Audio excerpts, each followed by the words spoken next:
céus declaram a glória de Deus e o firmamento anuncia a obra de suas mãos.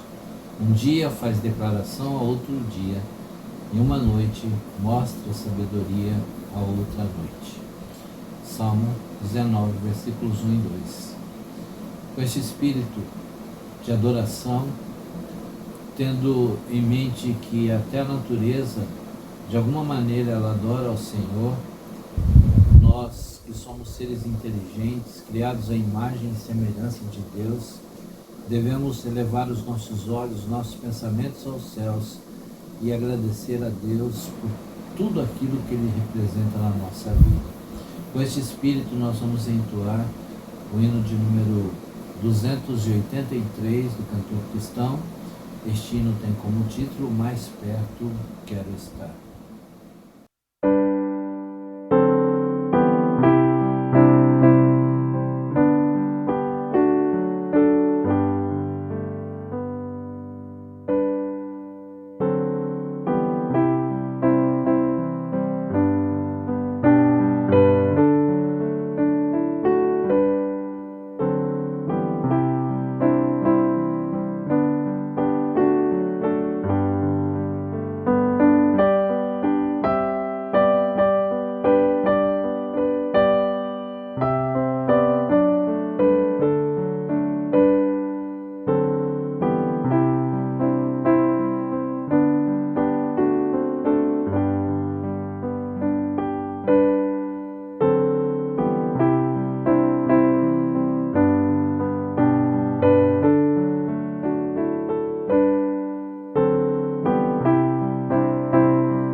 Oremos, irmãos. Pai querido, agradecemos por este momento tão especial, momento de culto, momento quando podemos elevar os nossos olhos, nossos pensamentos aos céus, demonstrarmos a nossa gratidão por tudo quanto representas na nossa vida. Queremos, ó Deus, também dizer-te o quanto o amamos e o quanto desejamos demonstrar o nosso grande amor e a nossa grande gratidão por tudo quanto tens feito na nossa vida. E o fazemos em forma de culto, culto de adoração, culto público.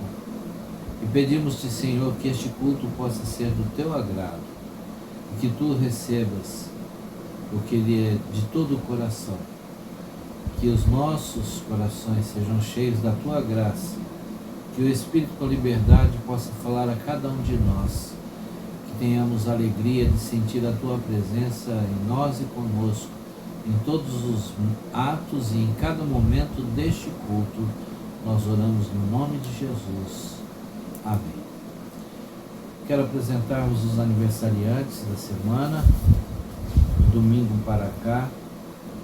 Dia 3, aniversariaram a Lúcia Maria Alves Monteiro Neves, que é irmã do nosso irmão Cleiton, o Paulo Krepski, o Paulinho, como nós costumamos chamá-lo, é primo da minha esposa, nós consideramos também. Hoje, aliás, ontem, dia 4, o pastor Marcos Augusto Camilo da Silva. Hoje, dia 5, Alice Carvalho Monteiro Seifer, é sobrinha do nosso irmão Cleiton Monteiro Alves. E também, dia 5, hoje, a Maria Filomena Moraes, que é filha de uma prima da minha esposa lá de Araras, a Vilma. Dia 5 ainda a Valquíria Regina Nunes, trabalha no Hospital Unimed, nossa amiga. No dia 6, amanhã, estarão aniversariando a Cláudia Cristina Guimarães Cardoso Pinto, é filha da nossa irmã Maria Guimarães Cardoso e irmã da irmã Cátia, membros da igreja. No dia 6 ainda, a Débora Vendramini, que é filha da nossa irmã Laide, lá de São Paulo.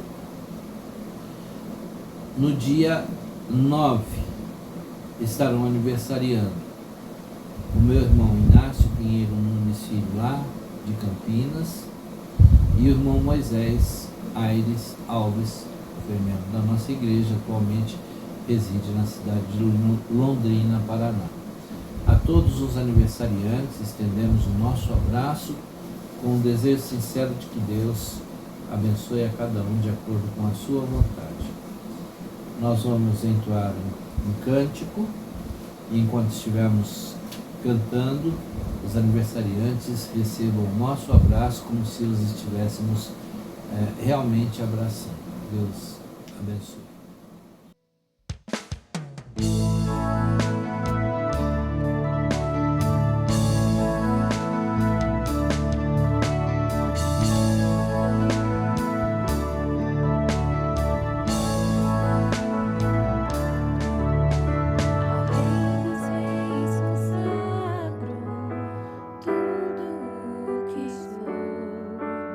De gratos louvores transborda o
texto bíblico que vamos ler hoje encontra-se primeiro no livro de Gênesis, capítulo 7.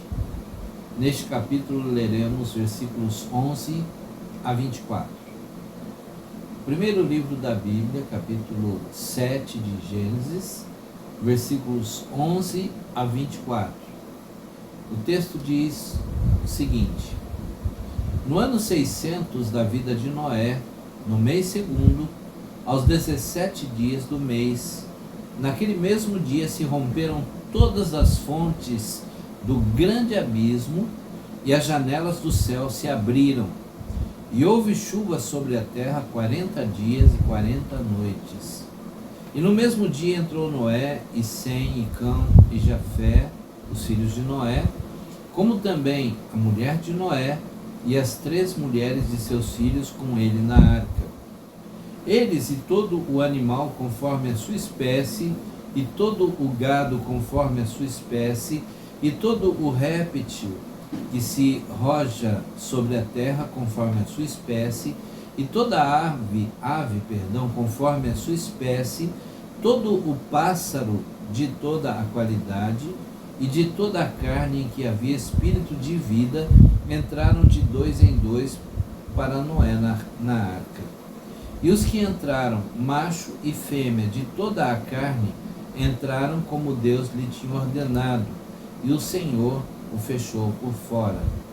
E esteve o dilúvio 40 dias sobre a terra, e cresceram as águas, e levantaram a arca, e ela se elevou sobre a terra.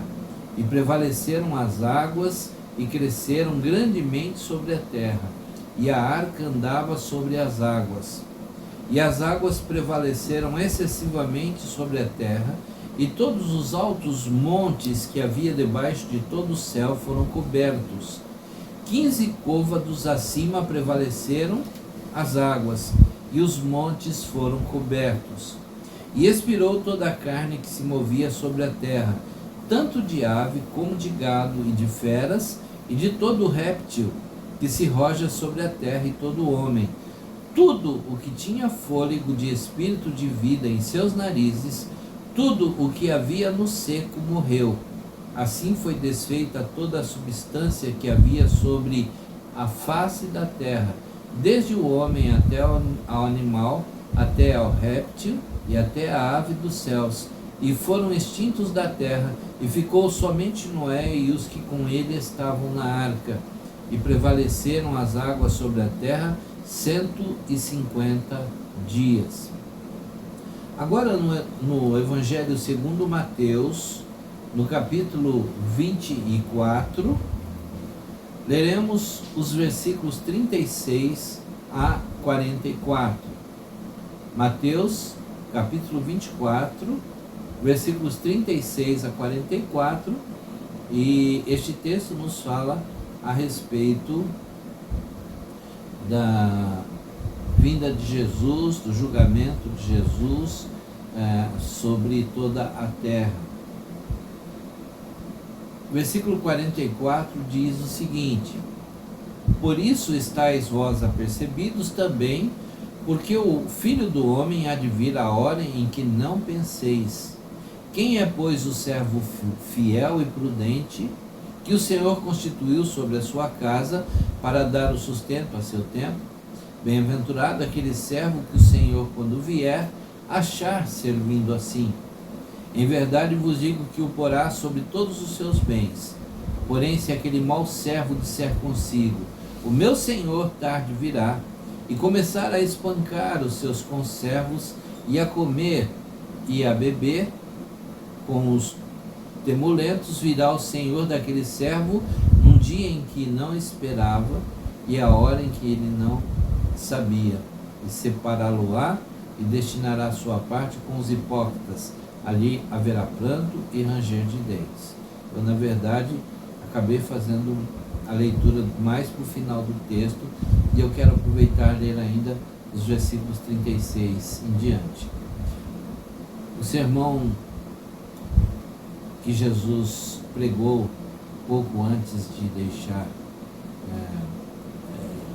esta vida, deixar a terra, diz o seguinte: porém daquele dia e hora, isto é, da volta de Jesus ao mundo, ninguém sabe, nem os anjos do céu, nem o Filho, mas unicamente meu Pai. E como foi nos dias de Noé, assim será também a vinda do Filho do Homem. Porquanto assim como nos dias anteriores ao dilúvio, comiam, bebiam, casavam e davam-se em casamento, até o dia em que Noé entrou na arca, e não o perceberam, até que veio o dilúvio e os levou a todos, assim também será a vinda do Filho do Homem. Deus abençoe esta porção da sua palavra no nosso coração. Nós vamos entoar mais um cântico de adoração ao nosso Deus e logo em seguida estaremos meditando nos textos bíblicos.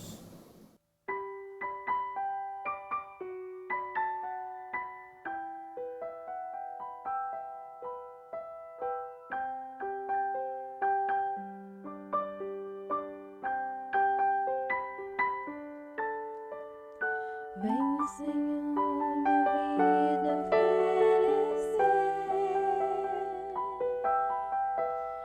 como oferta de amor e sacrifício. Quero minha vida a te entregar como oferta viva em teu altar.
quero me dirigir aos irmãos nesta noite apresentando uma mensagem que tem como título Instrumento de Juízo. No capítulo 6 de Gênesis, nós lemos a respeito da decisão de Deus em destruir o mundo no maior evento de juízo que já atingiu a humanidade. E este instrumento foi o dilúvio. Na verdade, o dilúvio foi um evento mundial. O mundo era muito menor do que hoje, o número de países também. Por isso, o dilúvio atingiu todo o mundo de então. A terra não deixou de ter o mesmo tamanho, mas os povos que habitavam sobre a terra eram quantidade muito menor. Durante 120 anos, Noé levou para completar o seu trabalho. Ele pregou ao povo num esforço muito urgente de levá-lo ao arrependimento. Embora tenham sido 120 anos, nós temos que entender durante todo este período, Noé esteve trabalhando na construção da arca. Obviamente, ele contou com a ajuda de muitas pessoas, de muita gente. E enquanto trabalhava, ele pregava. E depois que terminava o seu trabalho, ele pregava também. E a mensagem de Noé foi sempre sobre o arrependimento. As pessoas viram a arca tomando forma diante dos seus olhos, enquanto o pregador Noé transmitia o seu sermão. Os parentes próximos de Noé, incluindo sua esposa, seus 3 filhos e respectivas esposas, entraram com ele no seguro abrigo. Em obediência à ordem de Deus, levaram consigo representantes de todos os animais que havia sobre a terra naqueles dias. E é interessante, meus amados irmãos, a comprovação deste fato. Este fato do dilúvio, ele é confirmado através de muitos aspectos interessantes, importantes e de fundamental importância. Em primeiro lugar, porque a Bíblia afirma essa realidade. No texto que nós lemos de Gênesis capítulo 7, versículos 11 a 24, fica bastante claro o que foi este instrumento de juízo de Deus e como ele se deu. É interessante que, além da Bíblia confirmar este evento, as tradições de todas as épocas, de todos os povos, também confirmam esta realidade. Até mesmo tribos selvagens espalhadas pelo mundo conservam a tradição de um dilúvio. Os salvos por Jesus Cristo, os cristãos, certamente creem pela fé, embora haja comprovação, não apenas bíblica, mas nós cremos pela fé. No entanto, muitas pessoas não conseguem crer no dilúvio porque eles não conseguem pensar em algo tão grande, tão catastrófico, sem que os seus olhos pudessem ver, e sem a comprovação física de determinados aspectos que gostariam de poder observar. Mas é interessante que, além da Bíblia afirmar o dilúvio, a tradição, também a admite o dilúvio. A partir da análise através da análise de fósseis e sedimentos marinhos, a ciência confirma o dilúvio, embora com um pensamento diferente daquele que encontramos na Bíblia.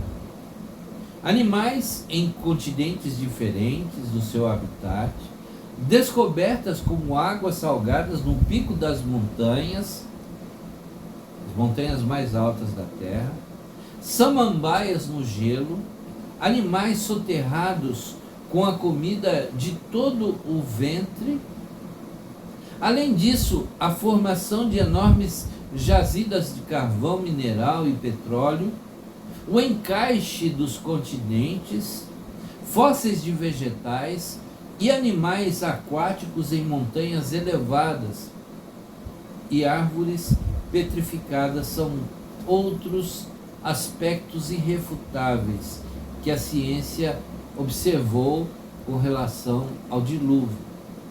Em um estudo da Universidade de Leicester, na Inglaterra, a Arca de Noé, segundo este estudo, poderia transportar até 70 mil animais, sendo 5.500 animais mamíferos, com uma espécie de mamífero para cada 312 espécies de artrópodes.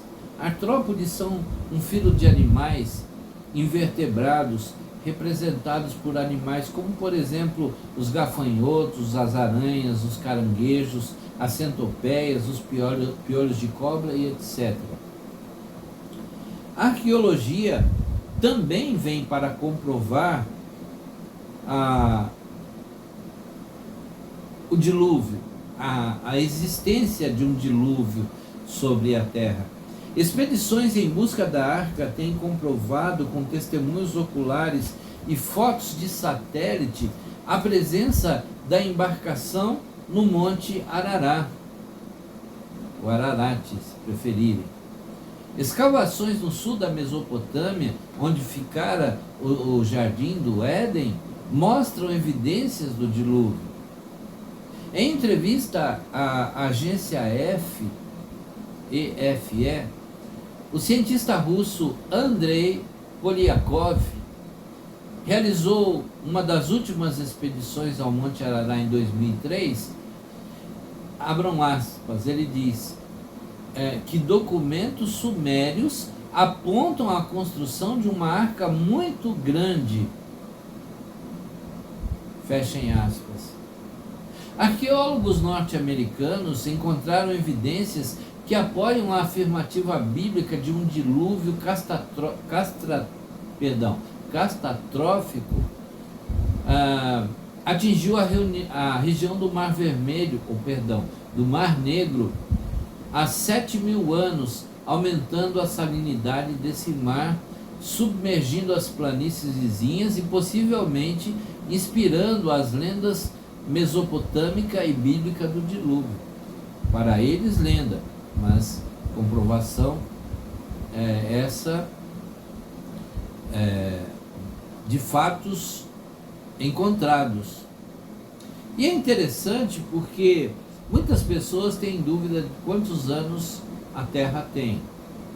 Os cientistas dizem que tem centenas ou milhões de anos, mas o calendário judaico, no dia 2 de outubro, o último, entrou no ano 5.785.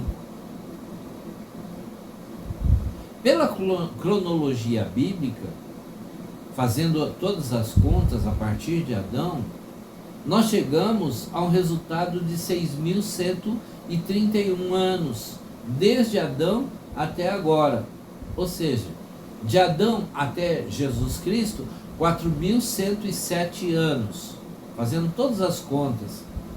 E de Cristo até agora, 2024 anos, o que dá um total de 6.131 anos, muito próximo daquilo que os cientistas encontraram lá no Monte Ararat.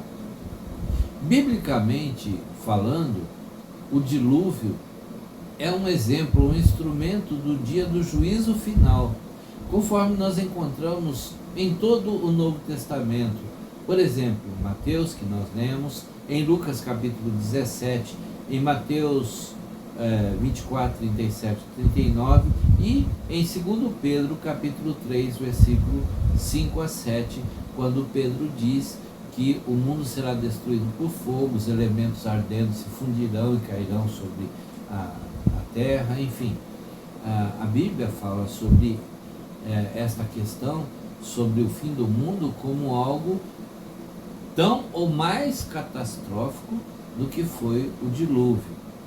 Por isso, baseado no que aconteceu, nós podemos entender um pouco sobre o juízo, ou o instrumento de juízo que Deus vai usar para destruir o mundo e então estabelecer os dois tipos de lugares onde as pessoas permanecerão por toda a eternidade.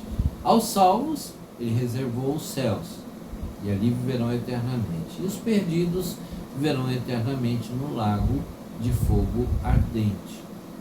Então, eu chamo a atenção dos irmãos, dos amigos, em primeiro lugar, para os sinais daquela época do avanço da ciência e da tecnologia.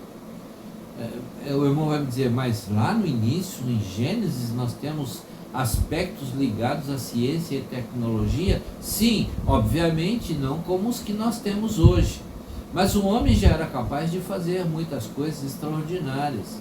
A engenharia já funcionava bem, né? E não, eu vou citar alguns aspectos bastante interessantes. Por exemplo, no capítulo 4 de Gênesis,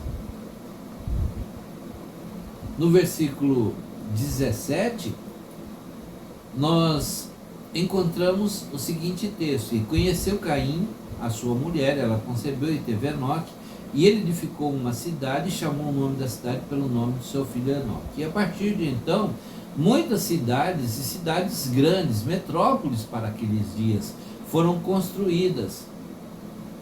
Cidades dentro da progressão da perspectiva urbana que nós temos hoje. Até algumas décadas atrás, a maior parte da população vivia na área rural. Hoje, 88% mais ou menos das pessoas vivem nas cidades. Nós temos então, a partir já de Caim, a formação de cidades que foram se desenvolvendo até chegarmos às grandes metrópoles dos nossos dias. É interessante que também, olhando para o capítulo 4 do livro de Gênesis, nós lemos nos versículos 20 e 21. E Ada teve a Jabal, este foi o pai dos que habitam em tendas e têm gado. E o nome do seu irmão era Jubal, este foi o pai de todos os que tocam órgão e harpa. Observem, já havia nesses dias a implementação de instrumentos musicais. Hoje, uma das formas de comunicação mais poderosas que nós temos no mundo é a música. Esta é uma característica daquela geração e é uma característica desta geração. Em terceiro lugar, versículo 22 nos diz: Zilá também teve a Tubal-Caim, mestre de toda a obra de cobre e de ferro. Nós temos aqui a descrição de avanço tecnológico. Hoje nós estamos na geração da tecnologia avançada, das máquinas, da informática, da cibernética, da exploração do universo. Hoje temos bombas suficientes para destruir o mundo várias vezes. Mas tudo começou ali, antes do dilúvio. Também o texto agora em Gênesis capítulo 6, versículos 1 a 3, nos fala a respeito de dias de promiscuidade. Se compararmos a promiscuidade dos dias de Noé com a que vemos no nosso dia a dia, observaremos que é a mesma, apenas que as de hoje, ou a promiscuidade de hoje, é muito mais sofisticada, é muito mais triste. Também o texto bíblico, no capítulo 6, versículo 5, nos mostra que aqueles eram dias de imensa maldade. Irmãos, eu pergunto, a maldade não é hoje expressada em vários níveis? Nós temos a maldade em nível social, no nível familiar. Poucos dias, um rapaz matou o pai, o irmão e mais um número grande de pessoas. Nós temos a maldade expressada em relacionamentos com o próximo, a maldade na política, entre pessoas que deveriam, de alguma maneira, frear a maldade. Elas são aquelas que maior maldade praticam em nosso país e no mundo como um todo. Lá atrás, há muitos anos atrás, um jovem lá em Brasília da alta sociedade colocou fogo em um índio que dormia, o índio Pataxó. Foi queimado vivo enquanto dormia na rua. Um rapaz acompanhado de mais 3 colegas da classe média alta de Brasília. Nós temos aqui representado o descaso pela vida humana. Pessoas estão apodrecendo no cárcere sem terem cometido crime. Isso é maldade, apenas para satisfazer os próprios instintos. Essa é uma atitude gerada na essência da maldade. Este fato, que se comprovou não ser um caso isolado, este do índio, atemoriza-nos juntamente com os movimentos hoje neonazistas e outros movimentos mais.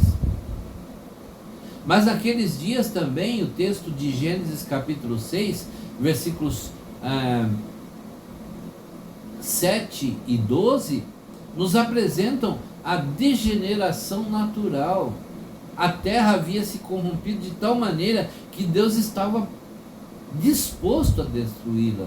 Hoje vemos o homem se destruindo a natureza, bem como todo o universo, que vem sofrendo um processo de degeneração. Fala-se muito em sustentabilidade, mas isso é apenas balela, é apenas da boca para fora. Quem deveria se preocupar com isso não está preocupado. E o povo está sofrendo. Vimos há poucos meses lá no Rio Grande do Sul que aconteceu lá no estado de Minas, em Brumadinho. Agora nós vimos lá em Valência, na Espanha. Isso é resultado da degeneração natural, das coisas que Deus criou com tanta perfeição e que o homem tem destruído por causa da sua maldade e do seu desejo de ter e possuir cada vez mais. Mas o texto também nos fala a respeito da violência. Aqueles foram dias de violência, capítulo 6, versículos 4, 23 a 25, e depois 6, de 11 a 13. Matava-se por brincadeira, por qualquer coisa. No capítulo 4, Lameque conta, vangloriando-se para as esposas, como havia matado 2 pessoas, inclusive um jovem. Ele diz assim: matei porque esbarrou em mim. Matei por matar. Matei aqui tem um sentido de atravessar com arma pontiaguda. Tão chocantes são as cenas mostradas naqueles dias como as que estão sendo mostradas hoje no Brasil, no exterior, de pessoas sendo espancadas, sendo mortas a sangue frio, pessoas detidas indevidamente, assaltos, estupros, assassinatos bárbaros acontecem todos os dias. Artigos nos jornais e nos principais meios de comunicação de todas as grandes cidades do mundo, ou até mesmo nas pequenas cidades, nos dão conta disso. Nós vimos até aqui 7 sinais muito significativos que ocorreram antes do dilúvio. São 7 sinais que acontecem hoje, nos nossos dias, tão próximos, tão parecidos com aqueles, só que numa escala muito maior. E aí, diante de tudo isso, nós observamos o sentimento de Deus. Nós conseguimos entender qual foi o sentimento que Deus teve para enviar o dilúvio sobre a terra. É o mesmo sentimento de Deus nesses dias que precedem a volta de Jesus para estabelecer, primeiro para levar a sua igreja e depois para estabelecer o seu trono e julgar a todas as pessoas. Os dias de Noé nos ajudam a entender o que Deus sentiu e o que Ele sente ainda hoje. Em primeiro lugar, nós observamos lá no livro de Gênesis que Deus sofre pelo homem e pelo mundo que criou. Isso fica bastante claro nos versículos 6, 7, 11 e 12 do texto que nós lemos, do capítulo 6. Deus sofre por ver o homem sofrendo, às vezes em consequência, ou quase sempre, em consequência da sua própria iniquidade. É verdade que outras vezes, por causa da iniquidade geradora de desgraças, doenças e injustiças de outros. Deus sofre em ver a criação se deteriorando. Ele viu isso lá nos dias anteriores ao dilúvio, e Ele está vendo nos nossos dias jovens morrendo tristemente, abruptamente, assassinados, devido às drogas, aos demais vícios.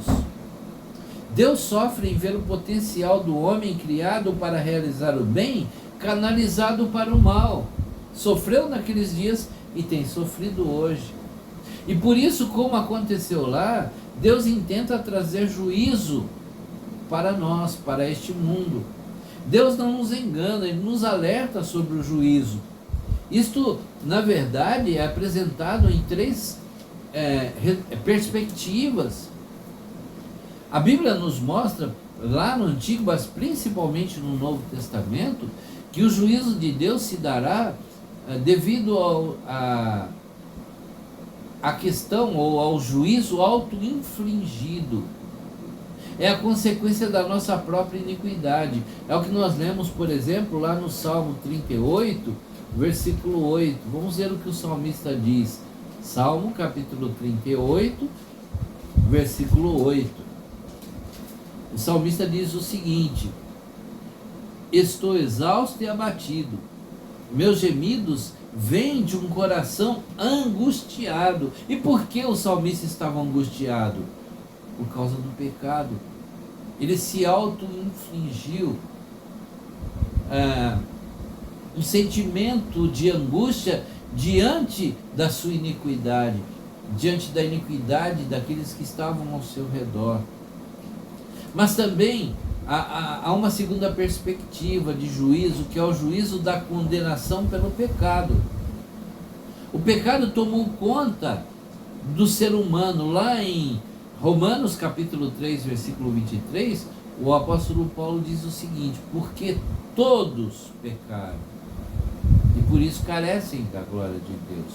Todos pecaram, este é o juízo pela condenação do pecado. E o terceiro aspecto desse juízo é o juízo de Deus contra a humanidade. É o que nós encontramos, por exemplo, no Salmo 96, no versículo 3. Observem o que o salmista diz aqui. Salmo 96, versículo 3. Anunciem a sua glória entre as nações, contem as suas maravilhas e aquilo que o Senhor há de trazer contra toda a humanidade.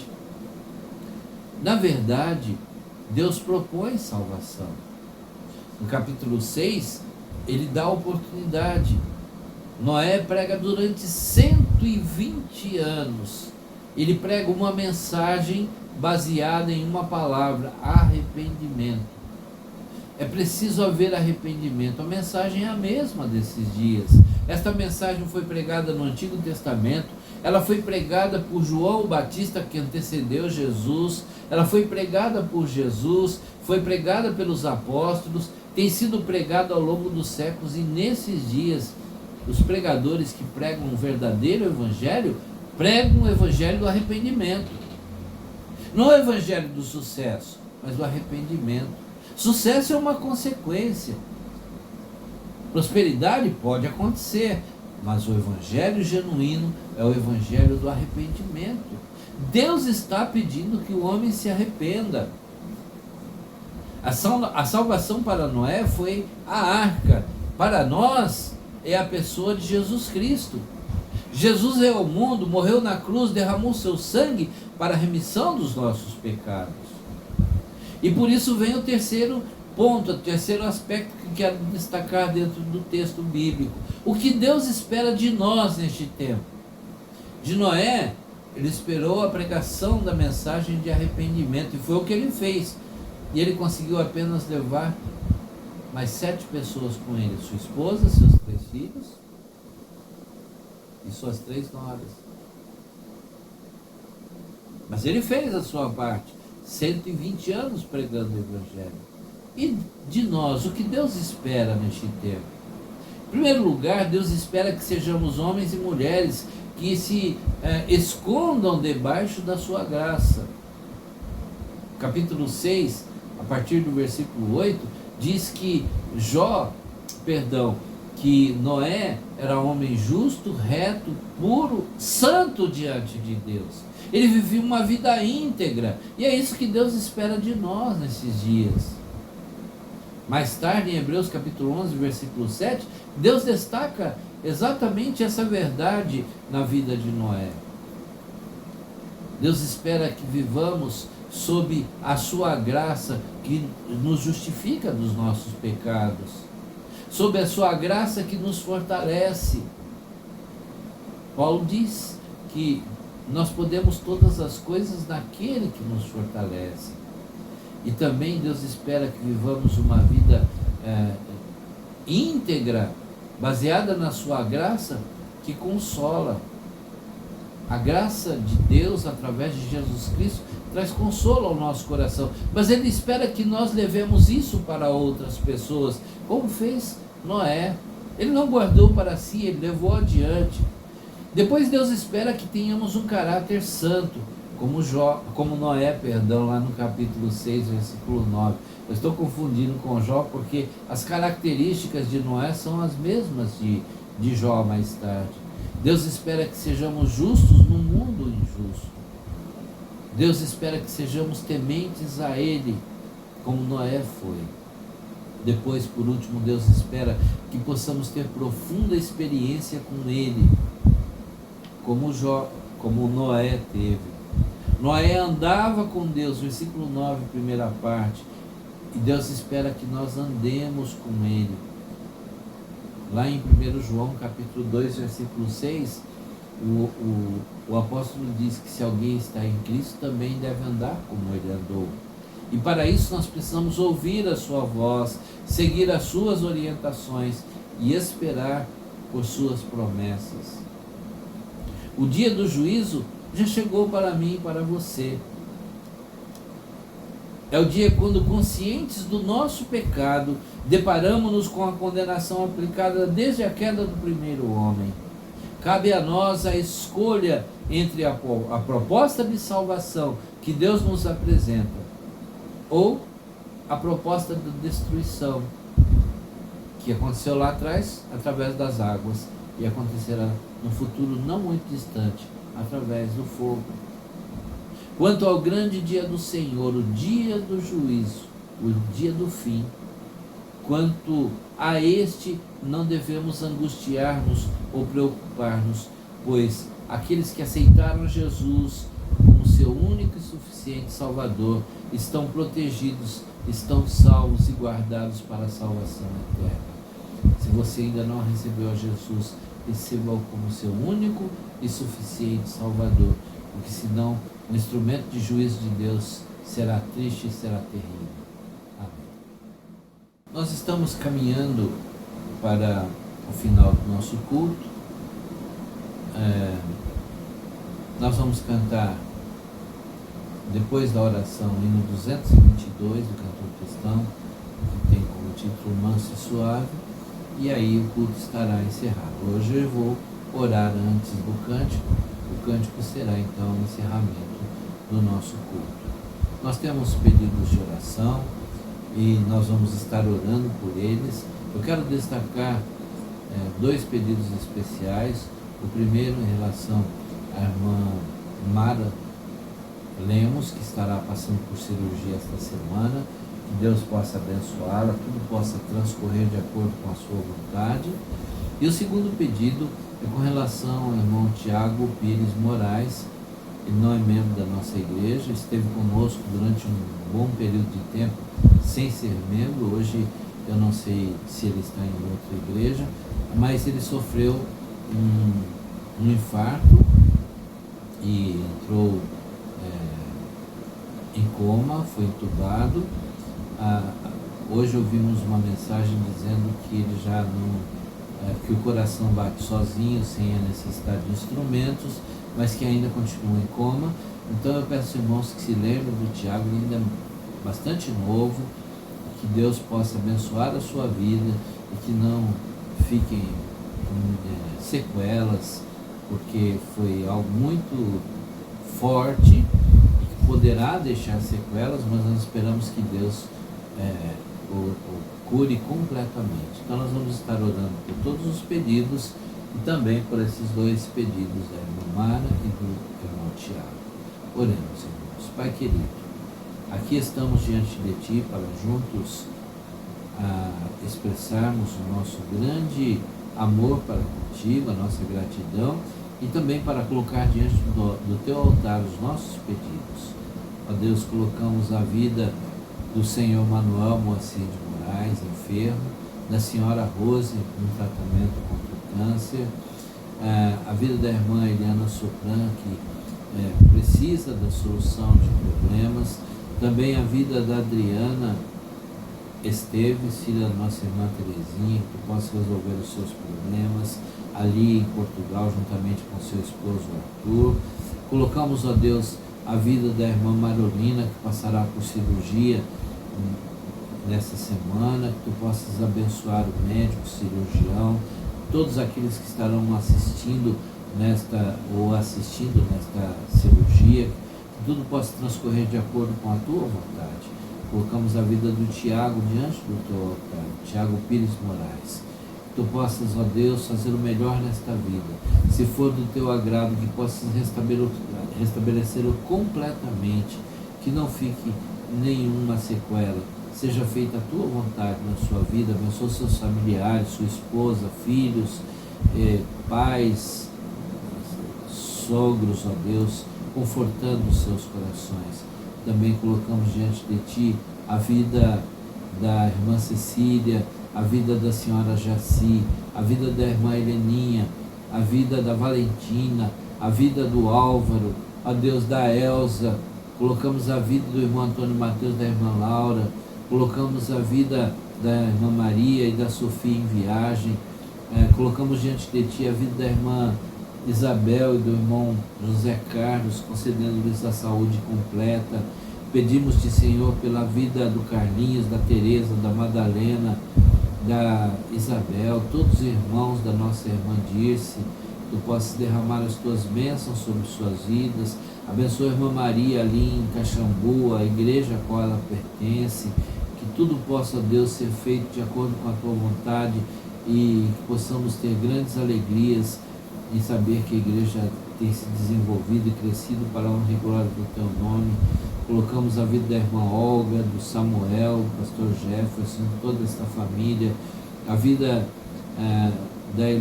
da Maíra Heloísa, do senhor Carlos Alberto Roque. Eu te peço, ó Deus, pela vida da irmã Maria Adã, pela vida da minha irmã Ana Maria, da minha irmã Vasti, e, ó Deus, por todos aqueles que enfrentam problemas com a saúde ou em outra área qualquer.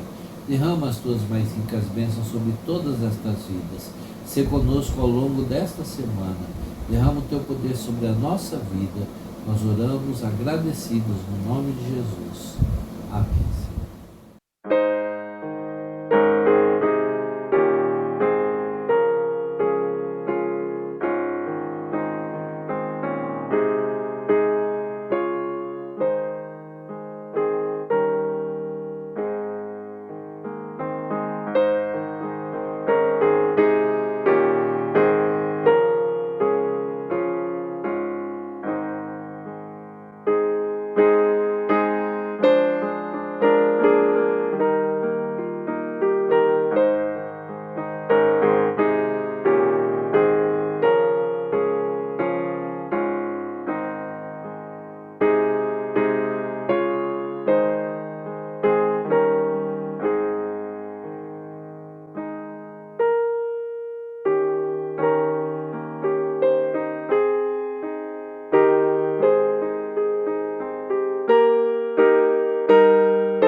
Jesus.